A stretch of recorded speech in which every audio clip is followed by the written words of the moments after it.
Oregon 2014, the IAAF World Junior Championships have been flagged off. Junior athletes are out to make a splash in Eugene. One of them is Joshua Cheptegei. Soon to be 18, he doesn't take his eyes off the prize. Cheptegei's relentless pursuit is not in vain as he wins the precious medal in his signature 25-lap event. How did it feel to win the World Junior Championships, the second time a Ugandan has won a World Junior 10,000 meters? Yeah, I feel so much happy and delighted after winning the 10,000 meter race. Yeah, I'm very delighted and happy. The championships are also a breakthrough for athletes like British sprinter Dina Asher-Smith and Venezuelan long jumper Yulima Rojas. Yuri van der Walden manages Cheptegei. The Dutchman says his client began to come together a couple of months before Oregon 2014. With regards to the World Junior Championships in Eugene 10,000 meters, where Joshua became a world champion for the first time, I don't believe that was his real breakthrough. The real breakthrough was earlier on for insiders. I mean, the 7th place in the African Junior Championships cross country in Uganda was really a sign of his potential and the capabilities he has. It's also the race which earned him his first international opportunity to come and compete in Bangalore 10K in May in India, where he finished second behind Geoffrey Kammerer. Well, as you know, a multiple world champion in both cross country and half marathon. Geoffrey Kammerer would of course go on to share an intense rivalry with Cheptegei. The rivalry is still spoken of in the present tense. You cannot mention one without the other. Both athletes are peerless at the distance, where pressure can be as brutal as the power is seductive. The rivalry, which for the most part came to life in 2 World Cross Country Championships, best captures the ebb and flow of Cheptegei's career. It all began at a sun-bathed Kololo Independence Grounds in March of 2017. Cheptegei was in the process of building what looked like a telling lead over the defending champion, Kamwora, with a lap to run. The boisterous home crowd loved what it was seeing. Well, until this happened. And Cheptegei is going to have to find another gear because now the gauntlet has been so hardest. The colossal weight that Cheptegei had admirably carried was brought to bear in the most spectacular of fashions as Kamwora defended his senior men's title.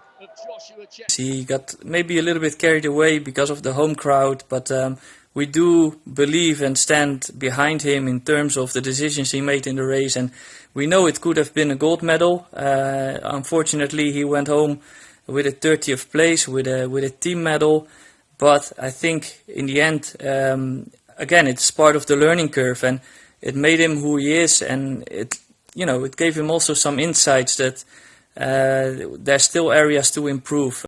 The meltdown produced a profound sadness in Cheptegei, so much so that he didn't leave his house for weeks. The weeks after really were more in terms of supporting him, giving him positive energy, positive mentality.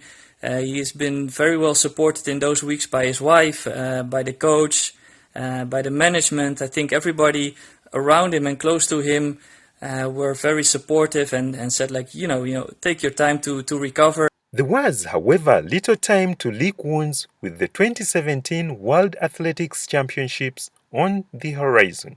Success could yet be salvaged.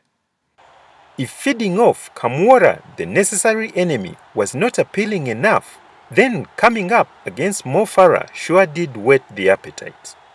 While a long-distance double at the Rio 2016 Olympics acclaimed the Briton as a considerable success, Cheptegei's performances passed virtually without comment.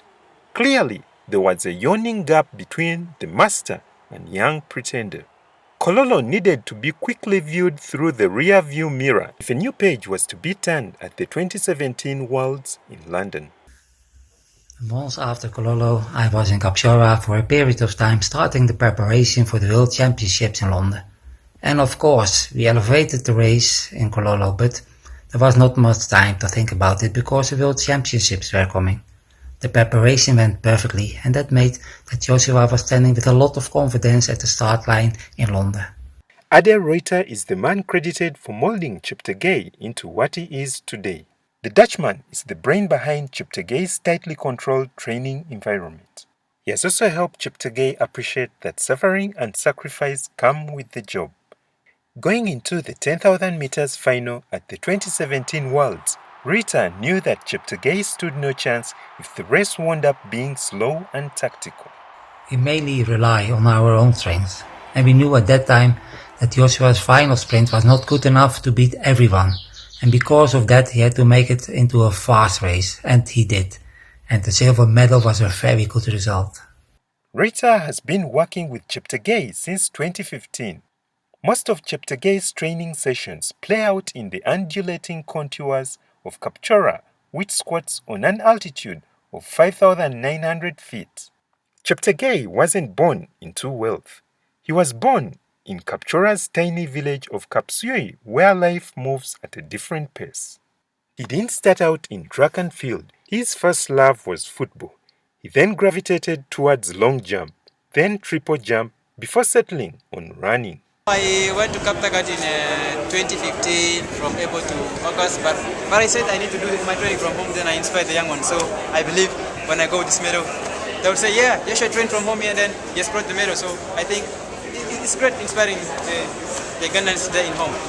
Cheptegei followed up his silver medal in London with a long-distance double at the 2018 Commonwealth Games in Gold Coast, albeit with Mo Farah absent.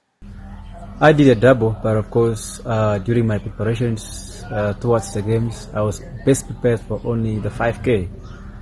But then I had to do the 10K, of course, because of the pressure from the outside, and of course, during the games, and I had no option. And this was just done at the expense of the injury, which was also worse. The injury did not strangle the joy out of pulling off the double. The feat was immortalized in print and has been endlessly recalled since. What is frequently overlooked is the shift Jacob Kiplimo put in en route to placing fourth. Still only 17 then, the performance brought Kiplimo into the orbit of the seniors. By the time the 2019 World Cross Country Championships blipped on the radar, it was not just Kamwora that had Cheptegei looking over his shoulder. Kiplimo was a threat too. We didn't see Jacob Kiplimo as a bigger threat than other athletes, and we knew that we were very well prepared. We had already visited the course 4 months before the World Championships. We have used that knowledge very well in our preparation. The course was in Aarhus, Denmark. It notably had a punishingly steep climb and headlong descent. Kiplimo went into Aarhus on the back of a 9-month 9-race winning streak. This included outgunning Cheptegei at the National Cross Country Championships in Tororo. Kiplimo was challenging the idea that an unexpected speed bump awaits whoever dares to make the transition from junior to senior ranks. Cheptegei wasn't laying low though. The preparation and attention to detail that he put in before Aarhus was relentless. He remained devoted to the idea that grit and preparation could deliver his atonement day. I can say that there are no specific tactics that I employed during the World Cross Country Championship, but the only I believe is that I had, of course, the advantage of the course where I had to go in November after the world record of over the 15 kilometers in Nijmegen in the Netherlands. So I made sure that I had to travel to Denmark and see the course together with my coach and my manager Yuri van der Velden. So I think when I was doing the training, I was basing on the course. Cheptegei won his second world title in 2019, exhibiting astute racing smarts in the 10,000 meters final when the World Championships made a stopover in Doha. And the answer to that question, for the first time in history, it's Joshua Cheptegei. A Ugandan becomes the world champion over 10,000 metres. Yomif Kajelcha the silver, and the teenager Ronex Kipruto takes the bronze. And he will be The boy from the dusty tracks of Kapchora was a shoe-in for a podium finish before the coronavirus pandemic forced the hand of organizers of the Tokyo 2020 Olympics. Of course, we were disappointed that the Olympic Games are postponed till next year. But there are plenty of other challenges for Joshua, like the World Half Marathon in October and defending his world title cross-country March next year. Professionalism has helped Cheptegei develop a fitter, stronger body. His coach says a long, storied career beckons. Joshua is an intelligent athlete who now knows very well how to handle his body, and he is running not many races. At this moment is a plan to move over to the marathon after the Olympic Games of 2024. Of course, becoming a world champion was a very special moment for me. But I couldn't do it without lots of preparations, and of course what led me to the world title was winning the Diamond League final over the 5K in Zurich, and that one gave me a lot of confidence, and it really proved to me that I was at the right moment. And leading up to the games, of course, in the race, I knew that this was my moment, and I didn't want to treat it, and I didn't want to leave it. And for sure, it became a goal for me, and later I became a world champion, winning my second title in a year. For me, I have a different philosophy, and I believe in something different than any other person. I know my strength and I know my capabilities.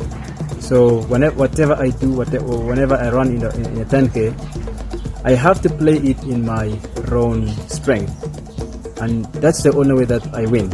The comeback kid has undoubtedly become the face of global distance running. His greatest chapters are yet to be written.